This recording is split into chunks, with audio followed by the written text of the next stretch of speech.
Alright guys, TGIF, welcome back, IBSL1.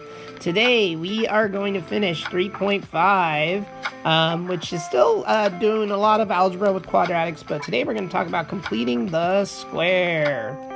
Everybody's favorite method. I find that a lot of students are kind of afraid of this method, or they will resort to way more complicated methods just to avoid this.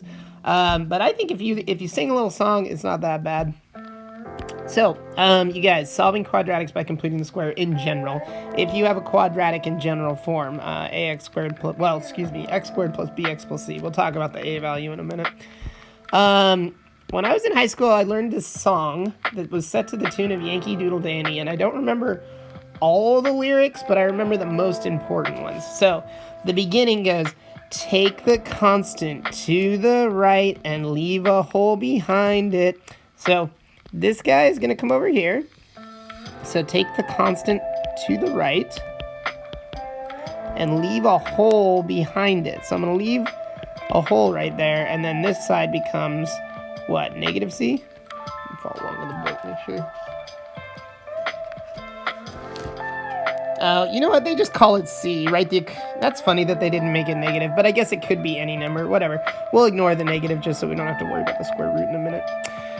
So take the constant to the right, leave a hole behind it, half the middle coefficient, square it, and then add it. So half the middle coefficient, square it, and then add it, means that you're going to take half of b and then square it and add it to both sides. So we're going to add a b over 2 squared to both sides.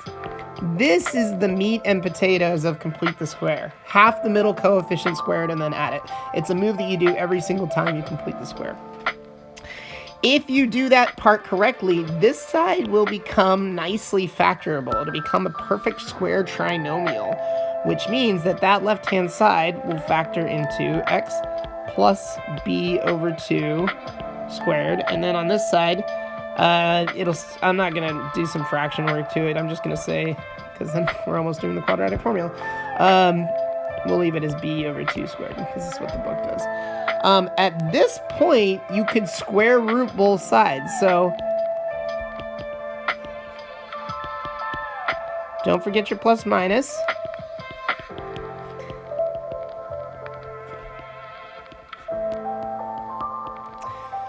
So the song is like, take the constant to the right and leave a hole behind it. Half the middle coefficient, square it, and then add it. Factor the left side as a square. Now take the square root of it. Something, something, something, something. Now we're doing math. I don't remember the end of the song very well, but I do remember the most important part, which is half the middle coefficient, square it, and then add it. Let's put it into use. You guys, all the examples we're going to do today are solving examples. So we're going to solve for x. There is another way to use complete the square where you're like using an expression to do it all on one side of an equation or something. Usually it's like for taking standard form of a quadratic and then putting it in vertex form. But that's not what 3.5 is about. 3.5 really just wants you guys to solve with it. So I'm going to follow what the book wants. Here we go. This equation already has the value kicked over to the right-hand side, the constant. So we're just going to leave a hole here. And then we have to half it, square it, add it. That's negative 6. Half of negative 6 is negative 3. Squared is positive 9. But you guys, I can't just swoop into the equation and put a plus 9 here because I feel like it. I got to balance both sides and put a 9 over here as well. Now, the whole point of completing the square is now this side right here is a perfect square trinomial. Two numbers that multiply to positive 9 and add to negative 6 are negative 3 and negative 3. And that happens to be the same number. That should happen every single time. So you can just jump straight to this side is x minus 3 squared. And this side is 10 plus 9, which is 19. Now you can square root both sides. Do not forget your plus minus. Every single time that you introduce a square root, you have to do a plus minus because there are two solutions. Then you add 3 to get x by itself, so x is equal to 3 plus or minus root 19. Now, you could leave your answer there, I'm pretty sure. But just a reminder that that is two actual numbers. It's 3 plus root 19, comma, and 3 minus root 19. You don't have to write your answer in this form. I just feel like students sometimes forget that this is actually two numbers. Next up, take the constant to the right and leave a hole behind it, half the middle coefficient, square root, and then add it. So half of 4 is 2, but then 2 squared is 4, but I gotta add it to both sides. So we introduced a plus 4 on both sides. Now the left-hand side will factor nicely into x plus 2 squared. When you jump from here to here, like this number is always half of this number. That'll become important once fractions come into play. Fractions are going to come into play? Ooh, this looks nice, because isn't 25 nicely square rootable? So that means this is plus or minus 5 on this side. So x is equal to negative 2 plus or minus 5. So our two answers are x is equal to negative 2 plus 5, and x is equal to negative 2 minus 5. So this becomes 3 and negative 7.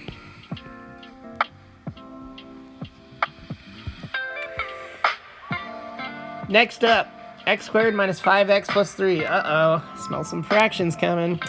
Okay, x squared, so take the constant to the right and leave a hole behind it.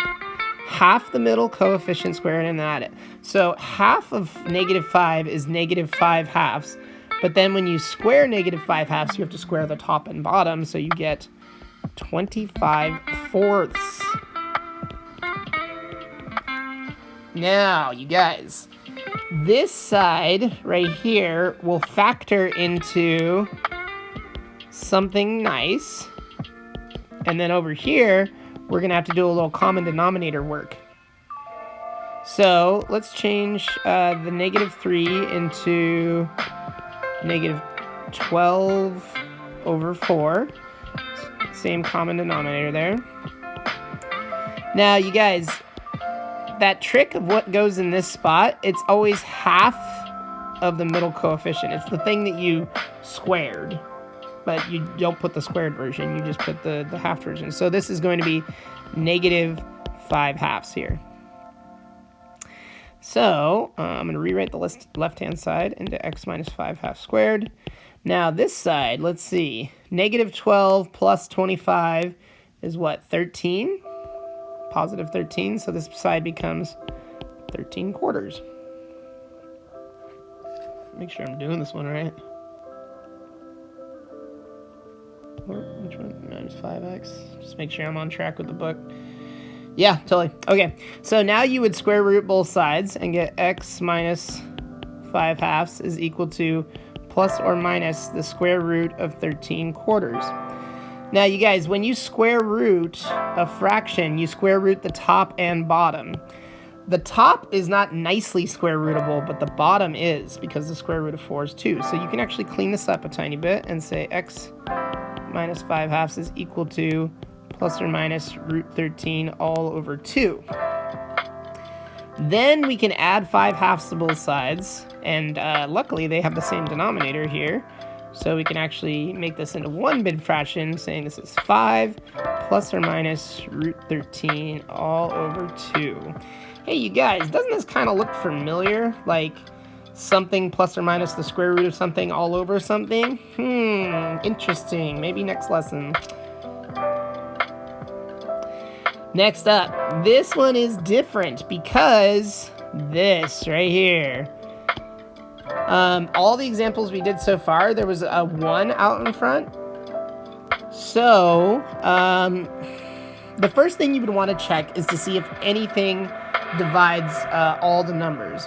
I see that 3 actually goes into all of them, so we don't have to do anything too fancy. We just have to divide both sides by 3 before we start to get x squared plus 4x is equal to 6.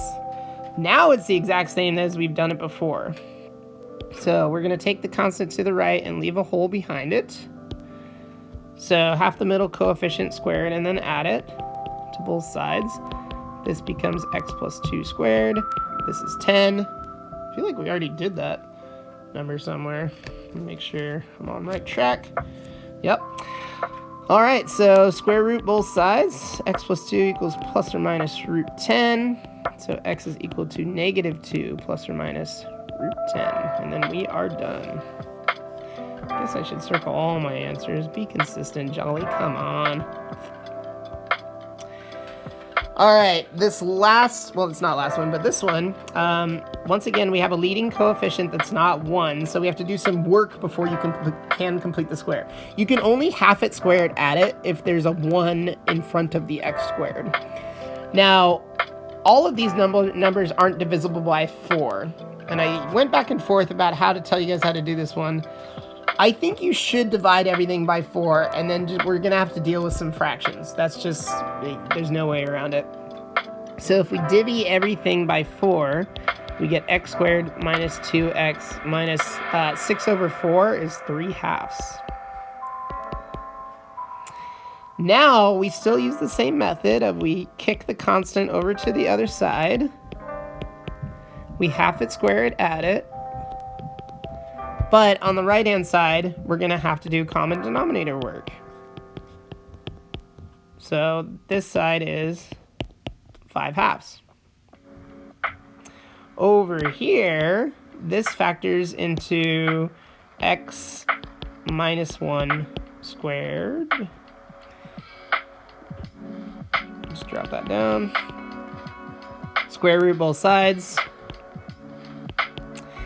Now, here's a spot where Miss Railsback is probably going to want to talk to you guys because we are both properly trained mathematicians, and this is kind of a problem because if you try to square root the top and bottom, you get a radical 2 in the denominator, and we've always been trained that you shouldn't leave radical 2 in a denominator because you need to rationalize it.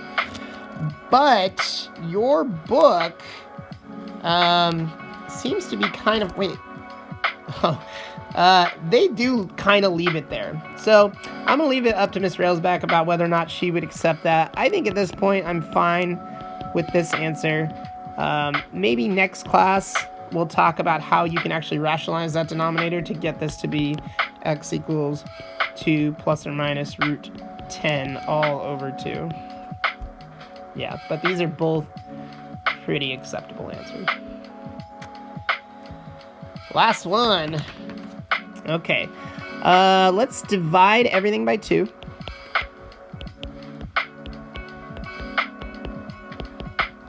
Let's kick the 3 over to the other side. Now, half it, square it, add it. Half of 1/2 is 1/4. 1/4 squared is 1/16. That's a bad 6. 1/16. So we got to add a 16th to both sides. Now, this left-hand side should factor nicely into x plus 1 over 4 squared. The reason I got that so quickly is because that is the 1/2 of the middle coefficient part. It's like before you squared it and got 1/16. The right-hand side, we need a comm denom, which 3 over 1 is the same thing as 48 over 16. Then let's leave this side alone. And over here, we get 49/16, which seems like a real ugly number at first, but I have some alarm bells going off that this is 7 squared and this is 4 squared. So I think this actually might work out pretty good, because when we square root both sides, we are going to get plus or minus 7 over 4, because they were both square rootable. Then we kick the quarter over and get negative 1/4 plus or minus 7/4. And then they both have a denominator of 4. So this is negative 1 plus or minus 7 over 4. But that's 2 answers. So negative 1 plus 7 over 4 is what? 6 over 4, which is 3/2. And then negative 1 minus as negative 8 over 4, which is negative 2. So, boom. You know what, guys? Because these were nicer answers, they didn't involve radicals, I suspect that from the beginning, we probably could have done smoke and mirrors on this. But the directions for all of these problems were use the complete the square on this. I know there's other methods to solving certain quadratics. If the directions on a test or a quiz say use complete the square and show your work, we need you to use that method. That's the whole point of this lesson today. All right, guys. Good luck with everything. Hit me up via